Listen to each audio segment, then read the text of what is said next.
Team मौज मस्ती के सौजन्य से प्रस्तुत है एक विशेष वीडियो आस्था के महापर्व छठ पर।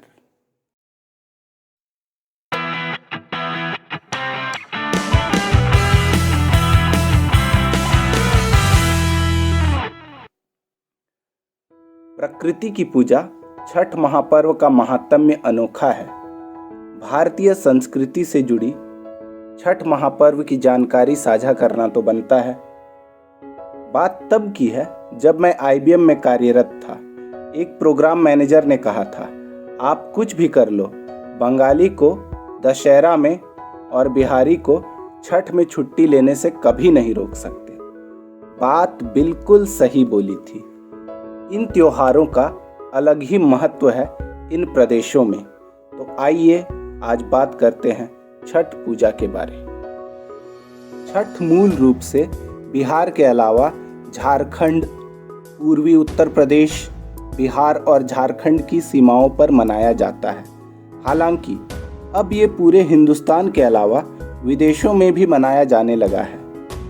छठ में प्रकृति के देवता सूर्य देव और उनकी बहन छठी मैया की पूजा की जाती है। छठी मैया को माँ षष्ठी और माता कात्यायनी भी कहा जाता है, जो कि ब्रह्मा की मानस पुत्री है। छठ साल में 2 बार चैत और कार्तिक मास में मनाई जाती है। दीपावली के बाद कार्तिक मास वाला छठ ज़्यादा धूमधाम से मनाया जाता है। छठ पर्व 4 दिन तक चलती है। पहला दिन नहाई खाई, दूसरा दिन खरना, तीसरा दिन संध्या अर्घ्य, चौथा दिन प्रातः अर्घ्य। छठ व्रत के दौरान नियमों का पालन कठोरता से होती है। प्याज लहसुन वर्जित होता है। व्रती को गद्देदार बिस्तर पर सोना भी वर्जित होता है और फर्श पर ही सोना पड़ता है। साथ ही साफ सफाई का भी विशेष ध्यान रखा जाता है।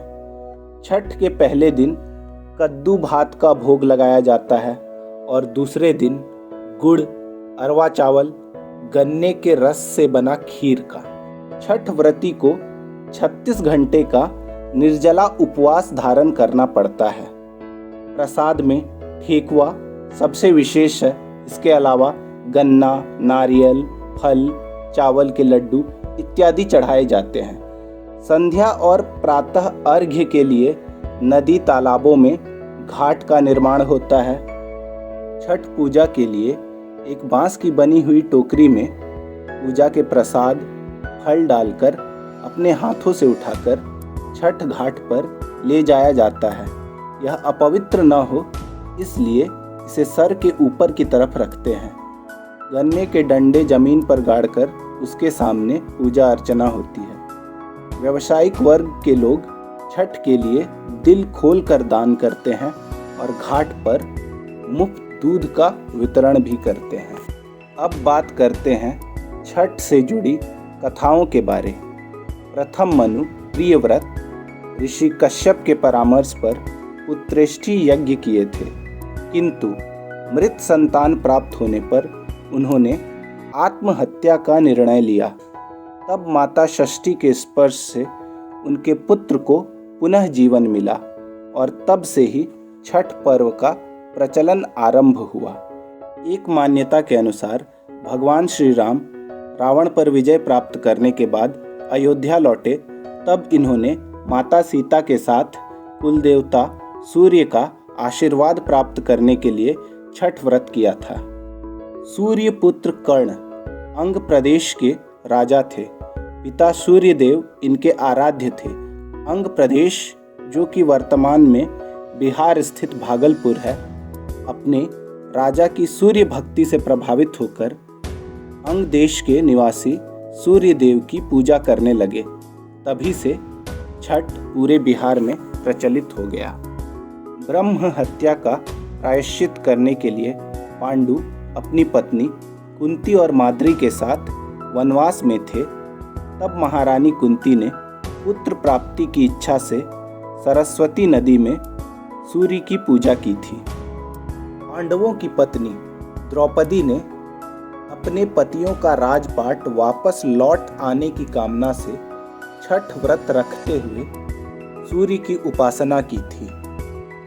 छठ महापर्व से जुड़ी कुछ वैज्ञानिक तथ्य भी हैं। छठ एक विशेष खगोलीय अवसर होता है। इस समय सूर्य की पराबैंगनी किरणें पृथ्वी की सतह पर सामान्य से अधिक मात्रा में एकत्र हो जाती हैं। उसके संभावित कुप्रभावों से रक्षा करने का सामर्थ्य इस परंपरा में रहा है। इस समय सूर्य को अर्घ्य देने के दौरान इसकी रोशनी के प्रभाव से चर्म रोग नहीं होते और स्वास्थ्य अच्छा रहता है।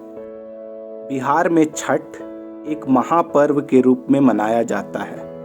अलग ही माहौल होता है छठ का, खुशी का माहौल।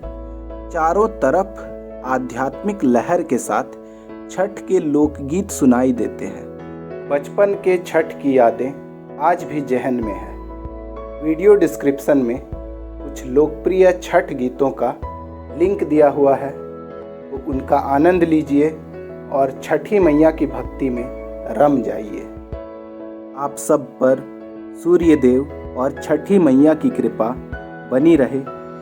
जय छठी मैया।